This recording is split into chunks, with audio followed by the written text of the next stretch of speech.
معاملے میں اللہ نے شوہر کو حق دیا ہے اور عورت پر لازم کیا ہے کہ وہ شوہر کی اطاعت کرے، لیکن جب عورت کا ایک موڈ ہی صرف ریزسٹ کرنے کا بن جائے اور شوہر کو صرف یہ انڈرسٹینڈنگ ہو کہ اس نے تو میری بات ماننی ہی نہیں، تو یہ چیز بہت سی تلخیوں کو جنم دیتی ہے۔ ایسے میں عورت اور مرد کے مزاج میں چونکہ قدرتی فرق ہے، بعض اوقات شوہر کی جو ڈیمانڈ ہوتی ہے عورت نہیں پوری کر سکتی، یا عورت کا مزاج اس سے مختلف ہے، یا عورت اس کو اپنے لیے ایک مصیبت اور بوجھ سمجھتی ہے، تو بھی اس موقع پر اطاعت کہ اللہ کا حکم ہے، اور اگر میرا دل نہیں بھی چاہ رہا تو میرے رب کی رضا اس میں ہے، مجھے اس سے جزا چاہیے، صرف اپنی مرضی نہیں۔ آپ دیکھیں کہ جب سے عورت نے اپنے اوپر گھر اور باہر کی دوہری ذمہ داری لی تو اس میں عورت کے لیے اس مقام پر اطاعت شوہر زیادہ مشکل ہو گئی، کیونکہ وہ دن بھر باہر کے کاموں سے اتنی تھکی ہوئی ہے کہ اب وہ اس قابل نہیں کہ شوہر کی بات مان سکے، وہ بے شمار گھر کے علاوہ باہر کی ٹینشنز میں گرفتار ہے، لہذا ایک طرف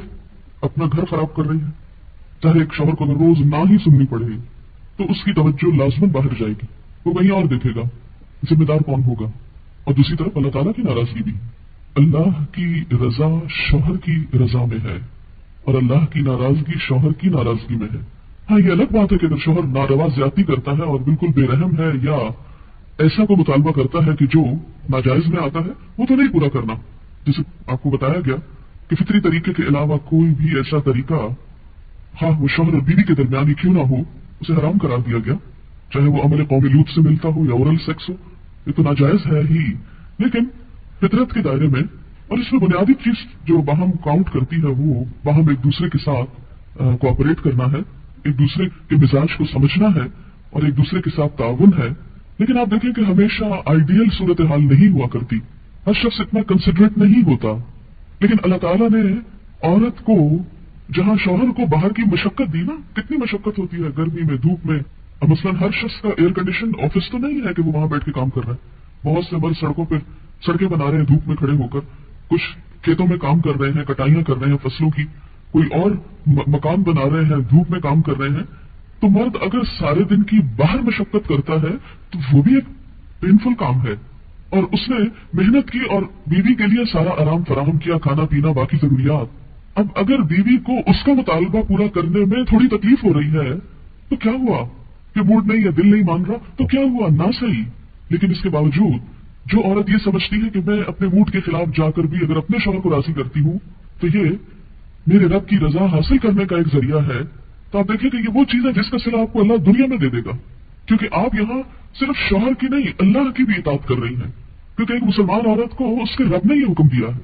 اور اس میں وہ حدیث آپ نے سن رکھی ہوگی اور عورتوں کو سنانے میں بڑی مشکل پیش آتی ہے مجھے ہمیشہ، اور عورتیں ایک دم اوفینڈ ہونے لگتی ہیں، لیکن بات یہ ہے کہ چونکہ اللہ کے رسول صلی اللہ علیہ وسلم نے فرمایا ہے اور ہم ان کا نام سن سن کے روتے ہیں محبت میں اور نعتیں سن سن کے جھومتے ہیں، تو یہ حکم بھی آپ کا مان لینا چاہیے اور اس حدیث کو بھی سن لینا چاہیے اتنی ہی خوشی سے جتنی خوشی سے ایک نعت سنتے ہیں۔ نبی صلی اللہ علیہ وسلم نے فرمایا جب مرد اپنی بیوی کو اپنے بستر پر بلائے اور وہ نہ آئے تو صبح تک فرشتے اس پر لعنت کرتے ہیں، بخاری کی روایت ہے، کتاب النکاح۔ ٹھیک ہے، اس میں کہ اگر بیوی بیمار ہے یا اسے کوئی ایسی تکلیف ہے یا کوئی جینون ریزن ہے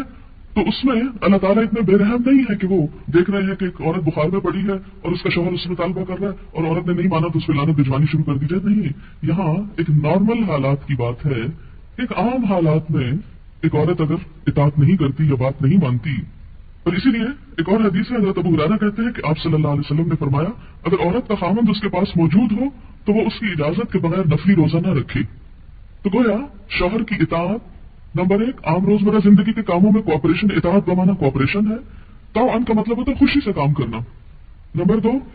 اس کی خاص ضرورت یا تقاضے کو پورا کرنے میں اطاعت، ہاں کہاں اطاعت نہیں جب وہ کوئی حرام کام کرنے کو کہے، جب وہ کوئی ناجائز کام کرنے کو کہے،